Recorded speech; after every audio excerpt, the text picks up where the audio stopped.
bon, on doit avoir du son là. Bon, on aura ce son pourri, mais c'est pas grave.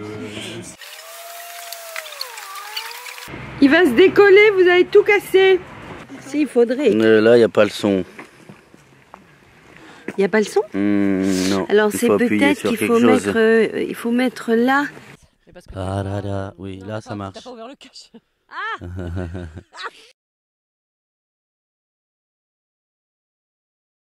Voilà. J'ai même pas préparé l'interview, franchement.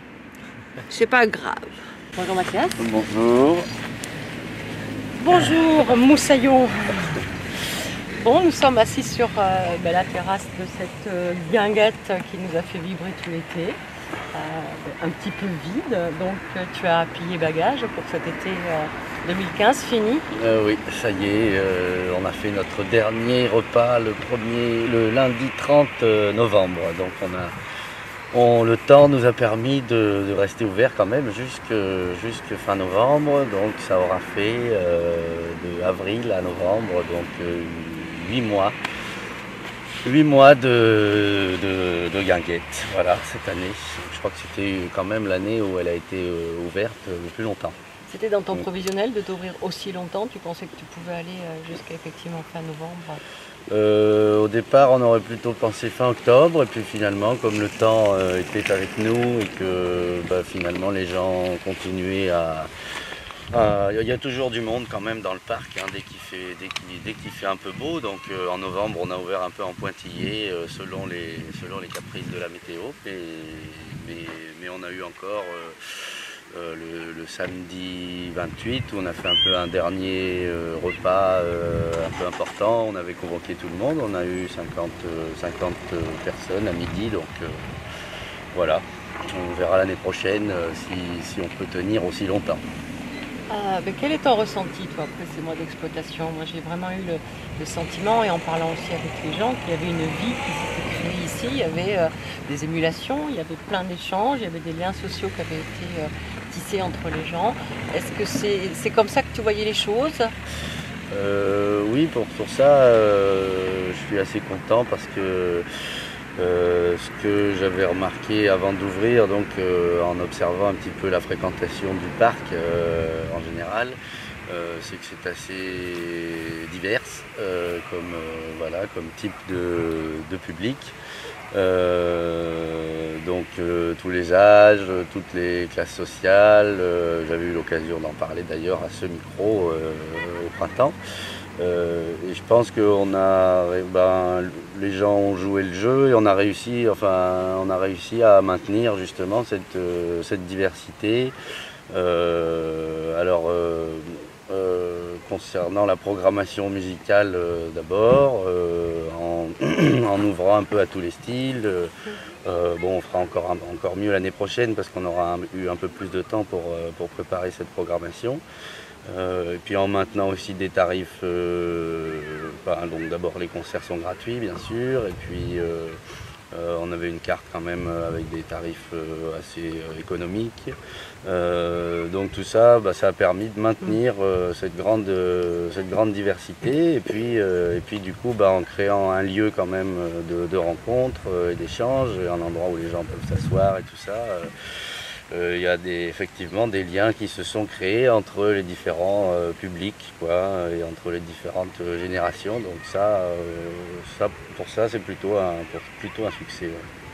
Tu viens de glisser, j'ai bien entendu, que l'année prochaine, ça sera aussi dans cette mouvance.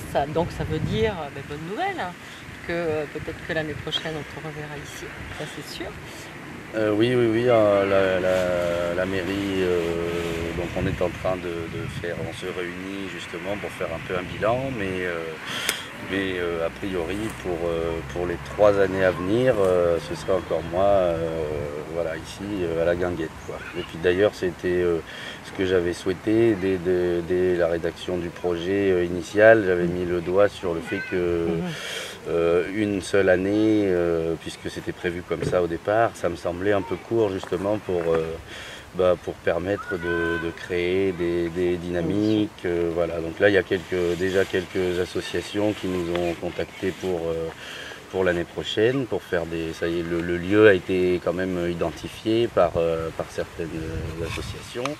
Et du coup, je pense que c'est primordial qu'il y ait une certaine continuité et que donc on ait quand même 2-3 ans devant nous pour justement donner lieu à approfondir encore les rencontres et les échanges qui peuvent se nouer ici, quoi. Oui, bien sûr. Et si tu avais... bon, donc nous, on a à peu près 5-6 mois à attendre avant que ça rouvre, donc finalement, ça va passer assez vite. Et ton meilleur souvenir, c'est quoi? Comme ça, sans réfléchir, ton meilleur souvenir, ce qui t'a fait sentir peut-être vraiment à ta place, ce qui t'a fait... C'était peut-être certains soirs où vraiment on sortait des tables et on partait chercher des chaises parce qu'on était un petit peu débordé par l'affluence. Mais donc ça se passait, c'était un petit peu rock'n'roll, on va dire, hein, en termes de service et tout ça, c'était pas toujours simple. Mais les gens étaient contents et donc voilà, ça a été, il n'y avait jamais eu autant de monde quand même ici et ça c'était agréable quoi, de dire qu'on a réussi ça, quoi. Oui, la mayonnaise a bien pris et c'est devenu un QG, un lieu de rencontre où on n'hésitait pas à venir boire un petit pot ensemble ou se retrouver autour d'un repas. Ça c'est vraiment chaud, ça fait du bien, surtout dans un beau lieu. Qu'on puisse exploiter ce lieu, ça c'est tout bon pour toi et c'est tout bon pour nous. Et j'aimerais te demander, qu'est-ce que tu aurais envie de mettre en place l'année prochaine, des choses concrètes que tu n'as pas pu mettre, que tu n'as pas su mettre peut-être, parce que du manque d'expérience aussi, et je comprends que c'est important pour toi de t'inscrire dans une longue durée pour pouvoir les instaurer d'une façon plus pérenne. Voilà. Est-ce qu'il y a quelque chose qui te vient à l'idée que tu aurais envie de nous dire sur « waouh, ça ». Alors, j'ai pas d'idée précise ou en tout cas voilà, à dévoiler maintenant, mais ce que je pense qu'il serait important, c'est d'arriver en début de saison ou en tout cas dès le mois de mai-juin à avoir une programmation établie avec notamment des rendez-vous un peu réguliers. Parce que là c'était un peu au coup par coup, donc je communiquais sur les concerts à venir un peu au coup par coup. J'aimerais bien essayer d'avoir donc une programmation qui soit plus cohérente, on va dire, et puis donc convoquer comme ça à des rendez-vous réguliers pour que les gens justement identifient encore plus le lieu comme un lieu de rendez-vous. Alors pour ça, je compte d'ailleurs établir des partenariats avec des assos du coin. Il y a aussi quelque chose qu'on va développer l'année prochaine, qu'on a juste commencé à mettre en place à la fin de la saison là. C'est un partenariat avec les jardins partagés qui se montent tout près d'ici, à la Brunetière. Sur la gestion par exemple des déchets pour faire du compost et peut-être aussi par exemple mettre en place ici des jardinières où on pourrait avoir tous les aromatiques, quelques légumes, voilà, et qui serait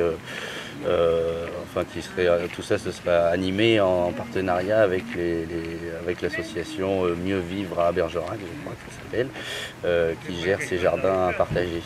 On trouve que c'est une super initiative et ce serait l'occasion ici de leur servir un peu de vitrine et puis vice versa, quoi. Beau projet. Donc si on met tout ça bout à bout, il va falloir demander à la municipalité d'agrandir la terrasse, de faire construire des bâtiments un peu plus grands parce que là vraiment l'année prochaine ça va méga saturer. Voilà, on va arriver à la fin. Est-ce que tu as envie d'ajouter quelque chose? Non, mais je remercie quand même tout le monde parce que ça n'a donc pas toujours été facile. Physiquement, c'était assez épuisant. Voilà, d'autant plus que c'était la première année, donc tout était nouveau. Voilà. Mais on a eu un super retour de tous les usagers du parc. Et voilà, on n'a eu aucun problème, par exemple, de vandalisme ou comme ça, chose dont La guinguette avait été victime quelques fois auparavant, enfin bon, ça arrive toujours, mais donc ça c'est super, quoi. Je crois qu'il y a eu un très bon accueil quand même de la part du public, quoi. Non, ça tu peux en être sûr. Le public est ce qu'on est aussi. Donc on a aussi entre guillemets la clientèle qu'on mérite. Et moi j'ai été impressionnée, et on finira là-dessus, par cette vraiment traînée de poudre qu'a été ta page Facebook.